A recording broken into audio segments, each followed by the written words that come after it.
Hello guys, today I will be talking about water on the moon and supersonic airplanes. First, scientists has already discovered water on the surface, but this goes much deeper. As you can see from the title, volcanoes are a major source of water on the moon. You might be wondering how volcanoes can make water, and the answer is in the clouds. When volcanoes explode, it releases clouds of carbon monoxide and water vapors. Then these water vapors will settle on the surface and turn into ice. It wasn't just a few explosions, but many, especially between 2 billion and 4 billion years ago, when it was a hotspot for volcanoes. Paul Hain, an assistant professor at the University of Colorado Boulder, along with his team, estimated that there are around 18 quadrillion pounds of water from volcanoes. They believe that these water vapors had enough time to turn into ice and be buried below the surface. This is why past estimations are lower. Further explorations on the moon, like NASA's Artemis mission, will need to drill for the ice sheets.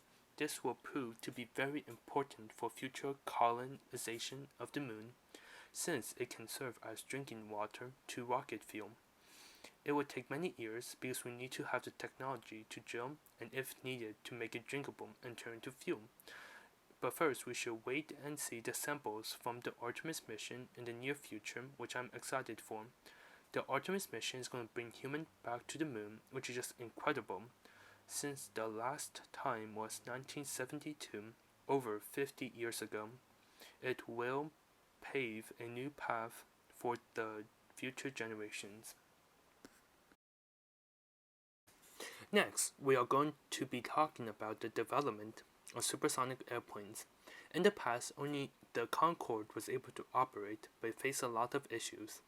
Due to its loud sound, it cannot operate in most countries, so it mostly has cross-Atlantic journeys from London to New York, which limits the number of customers it has.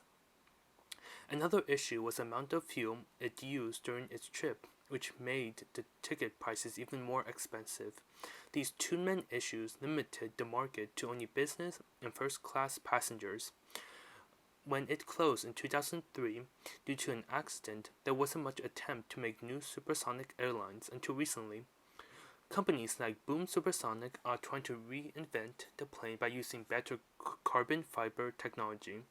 This technology is the key to solving these issues, since it allows the plane to be lighter and more efficient. In addition, as you can see, it is very aerodynamic, which reduces drag and makes airplane faster. They also claim that they will use more sustainable fuel from plant waste and other organic matter. This means that the plane will be more profitable for the company, but there are many obstacles they still have to overcome, like the noise.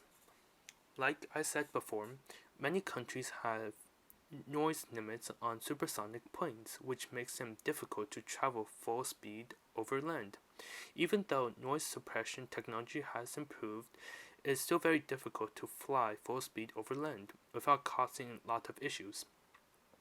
Another issue is the price of the sustainable fuel, which is 3 to 4 times the price of regular fossil fuel, and many consumers might not want to pay such an expensive ticket. You might think that supersonic planes are worthless besides appealing to the business and first-class passengers, but in reality, it takes time for them to become available to ordinary people like us.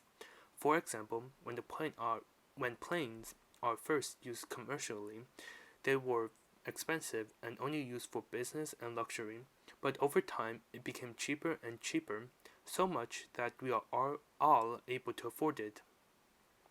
And that is what I believe will happen with supersonic planes. As technology improves, it will become more affordable to us.